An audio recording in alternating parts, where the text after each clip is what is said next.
ইমাম ইবনু বাজ রাহিমাহুল্লাহ সম্পর্কে বাংলাদেশের কোন আহলে হাদিসের কোন কি তার মর্যাদার ব্যাপারে কি দ্বিমত নাই।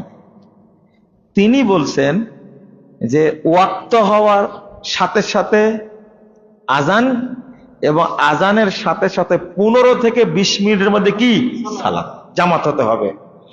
তিনি সৌদি আরবের গ্র্যান্ড মুফতি, শুধু সৌদি আরব না সারা পৃথিবীতে সবচেয়ে গ্রহণযোগ্য একজন আলেম, তার নাম হলো ইমাম ইবনু বাজ রাহিমাহুল্লাহ। আপনি তাকে সম্মান দেন, কিন্তু সালাতের ওয়াক্তের ব্যাপারে তার যে ফতোয়া সেটা আপনি মানেন না।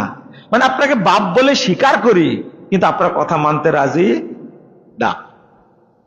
এরকম হয়ে গেল না বিষয়টা।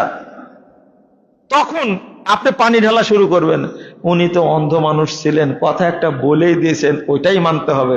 এগুলো সব শয়তানি যুক্তি না? আচ্ছা, আপনি হজ করতে গেলেন, তো ওখানে একটু পাকামো করে আসেন দেখি। বুঝেননি কথা?